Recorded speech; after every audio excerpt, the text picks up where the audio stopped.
Bujqësia ofron mundësi të shumta zhvillimi dhe përfitimi dhe është shndruar në një sfidë botërore, që ofron zgjidhje të problemit të papunësisë së të rinjve në mbarë botën. Po bëhen përpjekje të vazhdueshme për të ndryshuar imazhin e bujqësisë mes të rinjve dhe po vihet re një tendencë e tyre për të aktivizuar e për të punësuar në këtë sektor. Rritja e aksesit në edukim dhe format e reja të bizneseve bujqësore i bëjnë të rinjt një forcë thelbësore për inovacion në fermat familjare, rritjen e të ardhurave nga puna në këtë sektor dhe mirëqenjes për fermat dhe komunitetet lokale. Të rinjt mund të transformojnë sektorin bujqësor, duke vënë në përdorim teknologji të reja dhe mënyra të reja të menduarit. Teknologjitë e prodhimit, parashikimet e prodhimtarisë, marketingu, logjistika, projektet bujqësore urbane, mjedisi, turizmi, bioushqimi kërkojnë vëmendje duke i dhënë shoqërisë shkëlqimin e merituar. Por, për këtë duhet të ndryshohet mentaliteti nëpërmjet informimit dhe edukimit. Përshëndetje miqtë më të dashur. Kush nuk e do qumshtin, djathin, pemët e perimet e freskëta, apo bioprodhimet, por sa po punojnë për prodhimin e tyre, sa janë të informuar të rinjt për benefitet që ofron sektori bujqësor, dhe apo e sheh bota bujqësinë si një sektor atraktiv për biznes. Këto çështje do t'i trajtojmë në emisionin e sotshëm. Andaj, qëndroni me ne. Dhe mirë të dashur, në këtë pjesë të emisionit do të flasim me një ekspert i cili vjen nga Texas i Shteteve të Bashkuara të Amerikës, është ekspert në agrikulturë dhe do të flet me neve se si janë kushtet në Maqedoninë e Veriut, apo përparon Maqedonia e Veriut sa i përket agrikulturës, ku kemi ngjecje dhe çfarë profile të punësimit mund të keni ju të dashur rini në këtë sferë shumë atraktive e cila nuk po promovohet aq sa duhet periudhën e fundit. Mr. Ridley, it's a pleasure having you in the show, Young Leaders. So we will talk about agriculture. And my first question is, when will agriculture in North Macedonia be seen as an economic branch with potential for employment and for larger foreign exchange inflow from export? Wow, that's a great question. So as you might not be aware, the agricultural sector in Macedonia roughly makes up to about 20% of the GDP, but it employs close to 30% of the between 25 and 30% of the workforce of Macedonia.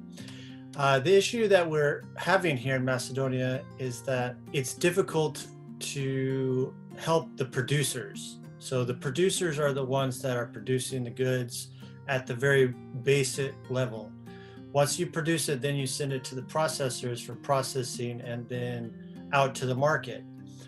Well, the price is so low for the producers is that many people struggle to make a living. It is very difficult for farmers to provide more than for their families and actually make a living and actually be able to sell the goods to the markets, to the processors, and actually make a living.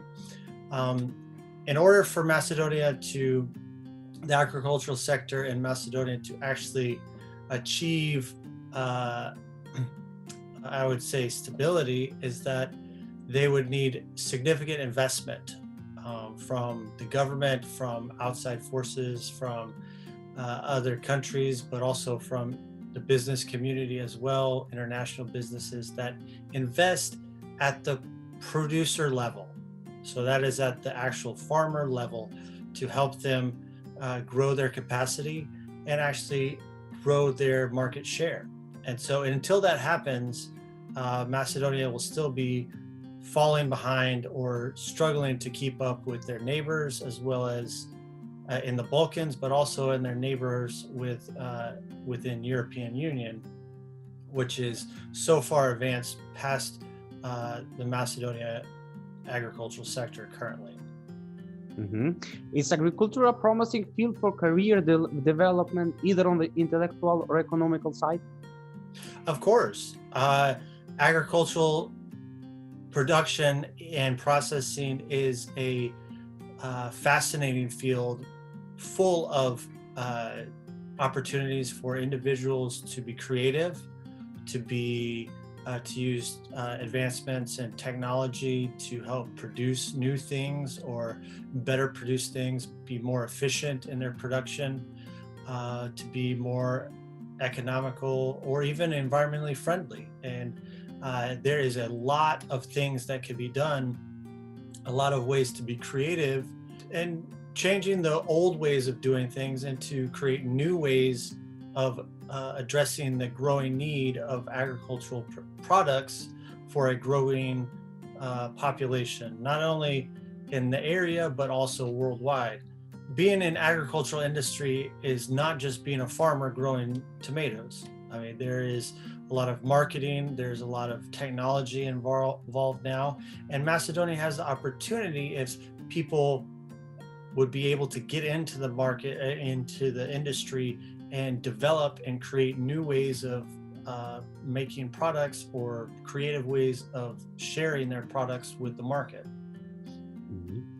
Is agriculture a field that still offers undiscovered potential and that also great opportunities for young people? As the older generation gets old and retires or ages out of the industry, you'll need new workers to replace. And young people are the foundation for the next generation. And so you will need to educate and encourage young people to get involved in agricultural development. So I think there is significant opportunities for young people to move into this new world of agricultural production and be innovative and very much a strong part of the community. Bujqësia është një nga sektorët më të rëndësishme për ekonominë e vendit, me kontribut të konsiderueshëm në ekonomi dhe stabilitetin social, i cili së bashku me gjuetin, pylltarin dhe peshkatarin paraqesin sektorin e tretë më të madh me pjesëmarrje prej rreth 11% në vlerën e përgjithshme të shtuar nga të gjitha aktivitetet. Sektori bujqësor punëson rreth 19% të popullatës së përgjithshme aktive dhe ka nevojë për zhvillim dhe modernizim, që realisht do të thotë edhe ndryshime në të gjithë strukturën e sektorit bujqësor. Prodhimi primar, zinxhirin bujqësor ushqimor, tregjet, shërbimet shoqërore dhe institucionet. Në përgjithësi, bujqësia në vendin tonë ka nevojë për zhvillim më të madh nëpërmjet investimeve në kapacitetet prodhuese dhe nëpërmjet modernizimit të tyre. Mr. Lee, I want to ask you, is it possible to produce healthy food when the whole world is demanding it, and would it be profitable? Healthy food is not only a good thing for the agricultural production, but it's also a good thing for the environment. It's a good thing for the healthcare of society. If you're asking about profitability, yes, it is very profitable to move towards things like organic or things that are not mass produced. You see the market changing. The demand for organic food, the demand for healthy food is growing. And it is important for the market to realize that and work towards providing that for the customers. Mr. Lee, I want to know your opinion on this topic. Why are there no inspiring stories in the media with the aim of making this sector attractive for the young generation? There is an opportunity for social media and shows like this, because if you work at the grassroots level and you target media on certain groups onto your audience, I think that could break through the barrier into the bigger media eventually. And I think there's a lot of work that can be done, and that too is part of the agricultural production, because if I don't get my news out that I'm creating something that I want to sell to my market, to my customers, then I don't have any customers. And so it is my job as a farmer to create a story in the market so that I can get more customers. What are the professions and careers opportunities in agriculture? So you start at the very basic level as a producer. So a producer produces, grows the fruits, the vegetables. Then you have the processors that take those goods, those fruits, vegetables, the milk, the eggs and all things, and then create a product from them. You also have in this chain, you have the transportation to get the goods from the producer to the processor, then also from the processor to the market. Then you have the market itself. So you would have a store where the goods will get from the seller to the customer. You have people that create marketing. So like any business, you have people that will make commercials and make videos and make things that will be shared with their customers to get them engaged and say, I want to buy that. Then also, I would say here in Macedonia, there's a huge opportunity here in Macedonia for people working in innovation and technical technology. There is a significant need for people that have understanding and knowledge of that to share their knowledge with the producers, with the processors, with the markets.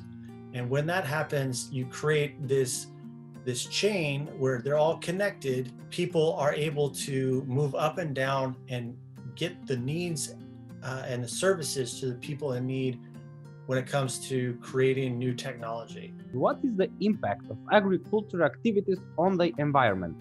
When it comes to the environment, we have to protect the environment. And when it comes to agricultural industry, the agricultural industry, especially in large developed countries, have been some of the worst when it comes to environmental protection. The agricultural industry needs to change a lot of their practices in order to mitigate their impact, negative impact on the environment. And that's again where we talk about job opportunities. Is there's job opportunities for people that understand environmental protection to get into local communities and help farmers and producers and processors to lessen their impact, negative impact on the environment. So to be sustainable, it means both us and our future generations are able to meet their needs with the resources available. We have to change our behavior in a lot of ways, but it can be done, and it is being done in very innovative ways in different places around the world. And here in Macedonia as well, there are some very innovative ways that producers are producing the goods, but yet maintaining, or I would say lessening their impact, negative impact, the environment around them. What is the role of people in preserving or running the balance of the natural ecosystem? In the agriculture industry, mechanization is a key for developing the agricultural industry into a more industrialized agricultural production. If you have tons of hectares of land, you need machines to be able to do that. And people are also very vital in environmental protection. We are the ones that create the laws that protect the environment.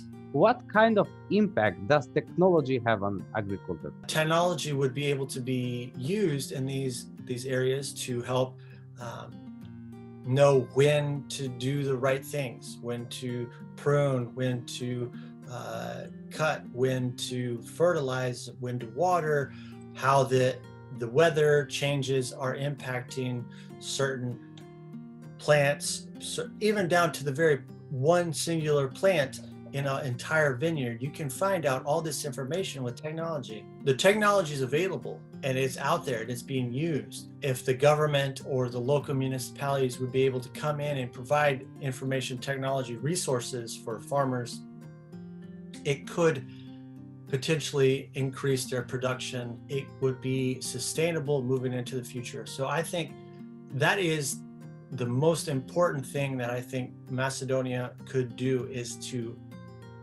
find ways to help producers engage with technologies that are easy to use, are available to them to maximize their production. From 1 to 5, in which stage is North Macedonia in the moment in the agriculture area?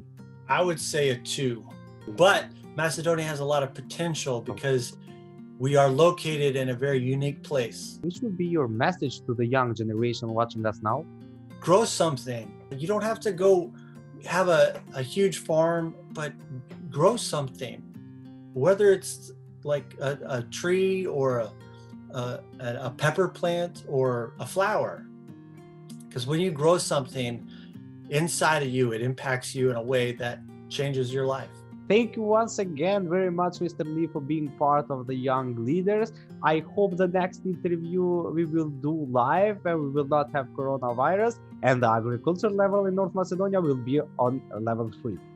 Yes, that's great. I'm looking forward to it, brother. Thank you and bye-bye. Thank you.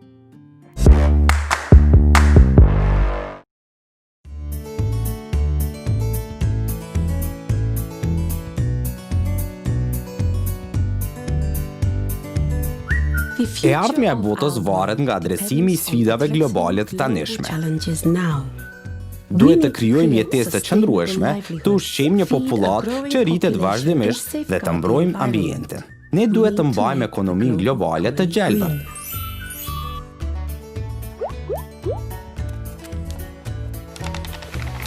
Fermerët janë më të rëndësishëm për ekonominë e gjelbërt.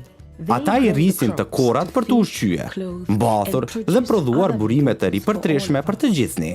Ata e menaxhojnë tokën, I mbrojnë resurset natyrore dhe ndihmojnë në mbrojtjen e biodiverzitetit. Në të gjithë botën, bujqësia llogarit 37% të punësimeve, 34% përdorimin e tokës, 70% përdorimin e ujit dhe mbi 30% emitimet e gazrave sere. Në fakt, 97% e punëtorëve të bujqësisë jetojnë në vendet e zhvilluara, ku fermerët vajza janë ato që e rrisin shumicën e ushqimit tonë.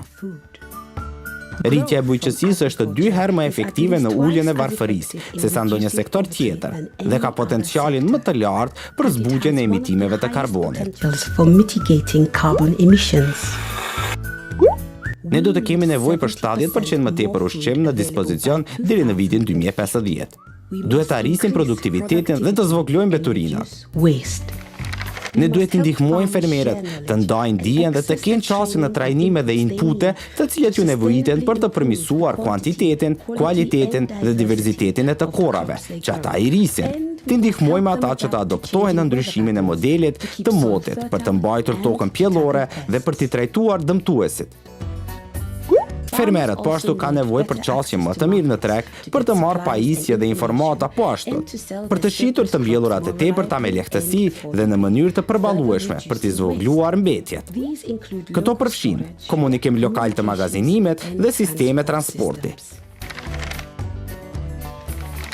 Kjo e rrit numrin e të hollave që fitojnë dhe krijojnë më tepër punë. Fermerët të mirë dhe sigurimi shëndetësor për familjet e tyre. And pay for better education and healthcare for their families.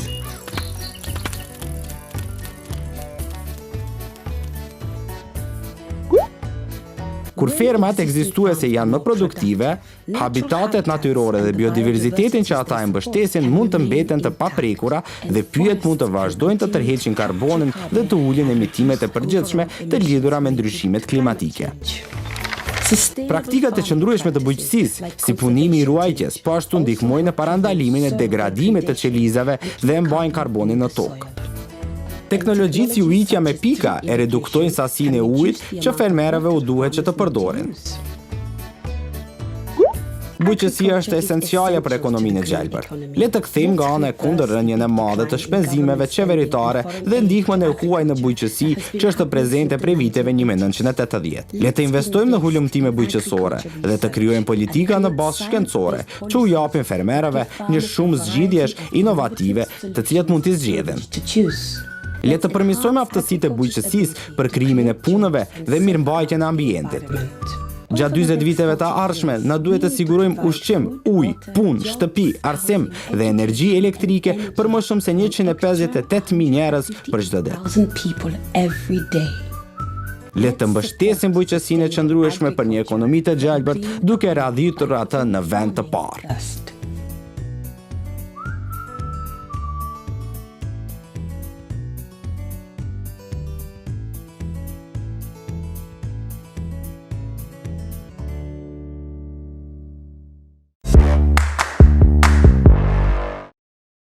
Dhe me shtë me të dashur në këtë pjesë të emisionit, kam derën dhe kënaqësinë që me mua të jeti ftuar zotri Arben Seferi, I cili është një sipërmarrës në fushën e bujqësisë dhe nga një luks të cilin të jep shteti I Italisë, ai vendosi së bashku me familjen të kthehet në vendin tonë dhe të hap një biznes I cili po I shkon shumë mirë. Unë nuk po dua që t'ju zbuloj detaje tjera, mirë po dua që Arbenit na I tregon rrugëtimin e pse u kthyet në Maqedoninë e Veriut, apo çfarë ju motivoi që të ktheheni në këtë vend familjarisht? Arsye kryesore ishte një dashuri që kemi pas çdo herë me vendlindjen, një lidhje që nuk ndan dot as det as mal, po edhe kur vishim prej jashtë, kur vishim në pushime këtu shihnim se rinë kishte hapësira edhe për me jetu, po edhe për me punuar. Dhe si filluat? Ne filluam në fakt duram në kontakt atje në Kopenhagen ku ishim me ca italian, që mireshin me kultivimin lajthis edhe mbledhje lajthis për punimin, domethënë ato kishin një biznes prej start gjerë në fund, gjerë produkti në market, edhe duke bërë muhabet me ato, në fakt ato ishin interesuar të rynë në Ballkan. Nisi si një biznes familjar, po duke parë sukses edhe njerëz të tjera rreth neve duke u interesuar, u rit edhe u bë një gjë si një boom në Maqedoni përpara disa vjetësh. Edhe prej atëre shumë njerëz janë interesuar, kanë mbjell, edhe po shohim që edhe kanë një të ardhmë këtu. Çfarë keni konkretisht? Nëse mundet na zbuloni për të gjithë shikuesit tanë. Po neve si familje, unë me babin, me vllaun, kemi rreth 37 hektar lajthi të mbjellura. Disa janë prej moshës 4 vjeçar, kemi gjerë më 8 vjeçar. Edhe kemi edhe një degë tjetër të firmës ku importojmë fidanet nga Italia. Do sortat që preferojnë më shumë tash në treg, nocione romano me tonë gentile romano. Edhe atë kemi si bazë, tash hapjet të para ishin ato me mbjell, plantacion, me rrit interesimin të popullit në Maqedoni, Kosovë, Shqipëri, që edhe ato të mbjellin, e tash po vjen faza e fundit të mbledh frutat, ose toptan të shitet jashtë, ose të përpunohet këtu në vend, edhe të eksportohet si produkt ekologjik prej Maqedoni, Shqipëri, Kosovë në Evropë. Më trego se sa është e lavërdishme?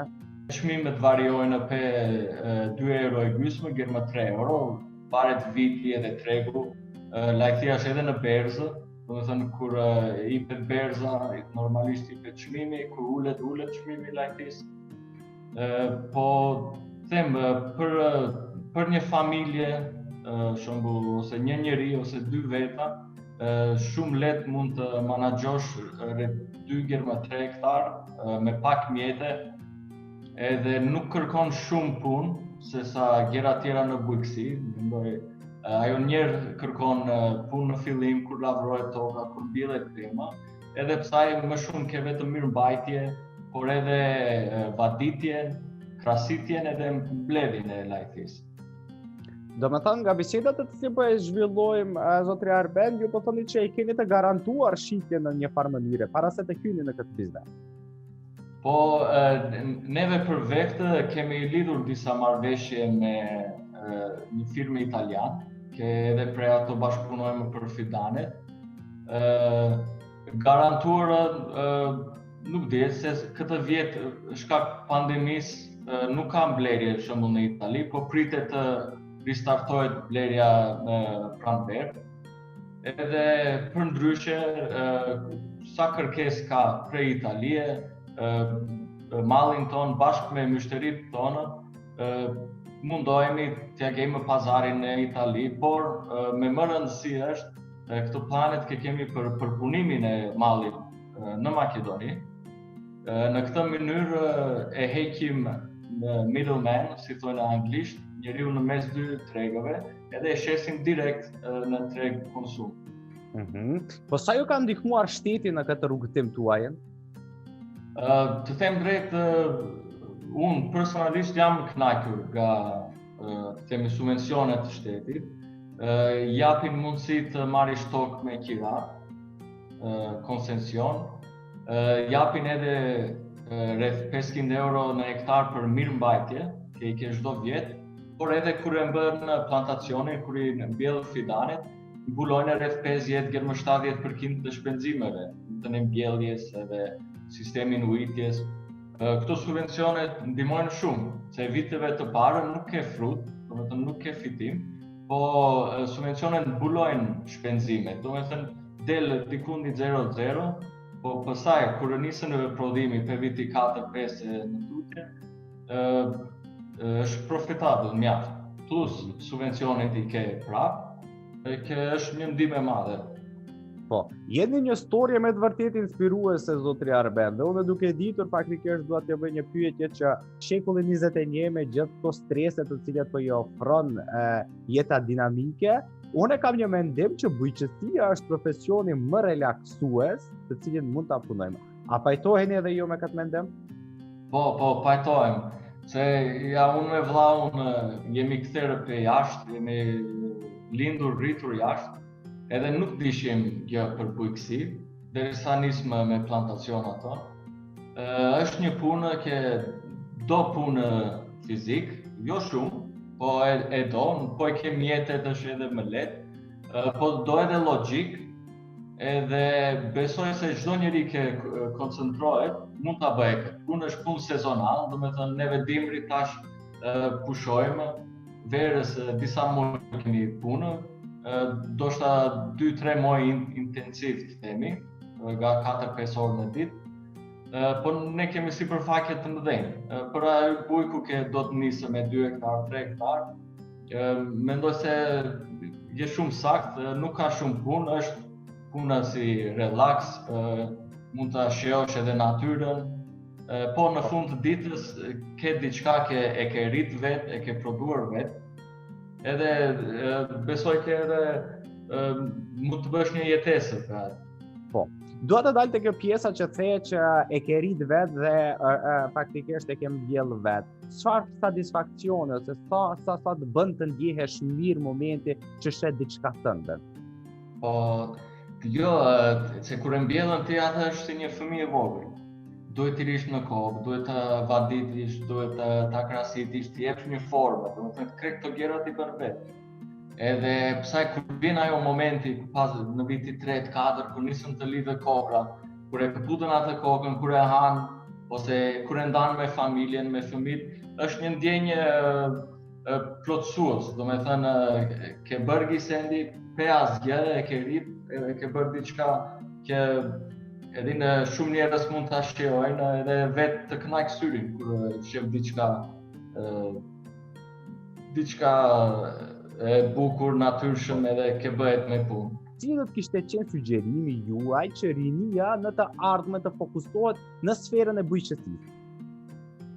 Po, do kisha thënë në pemtari është më konkret, po shoh çmimet, shembull të grurit ose zarzëvatët, edhe janë çmime të vogla, por nuk e kanë tregun me njerë, ke shans të prishet produkti. Domethënë duhet të kesh shumë kushte, duhet të kesh syndyqe, frigidera, gjëra që ti mbash më gjatë.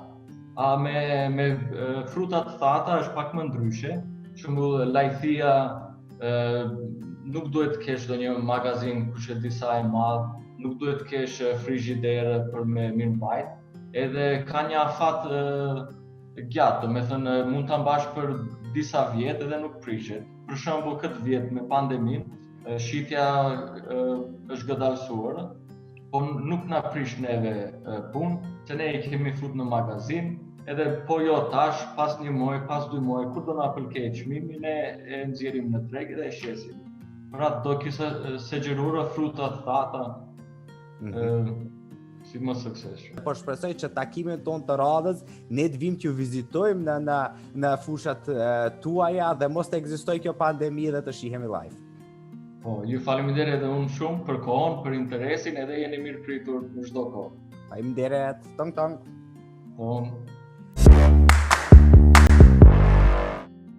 Maqedonia e Veriut ka tokë bujqësore me vlera të larta natyrore. Është kjo një dhuratë nga Zoti për çdo qytetar dhe çdo të ri që të fillojë të mendojë seriozisht për mirëqenien dhe benefitet që sjellin veprimtaritë bujqësore. Unë po shpresoj që mësuat shumë nga ky emision dhe po ju ftoj që të na ndiqni në rrjetet tona sociale në Facebook dhe në YouTube me emrin My Life Jeta ime. Ne shihemi javës tjetër. E deri javës tjetër. Mirëmbëjtje.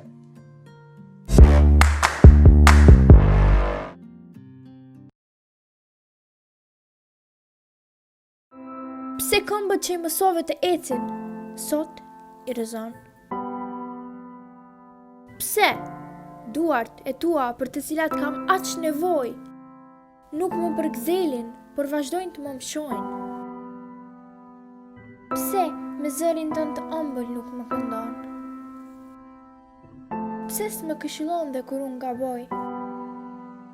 Pse lotët në sytë e mi nuk të mjaftojnë? Pse o gjaku i familjes për mua nuk është më i ngrohtë? Ku të gjej zë dhe ndihmë të kërkoj?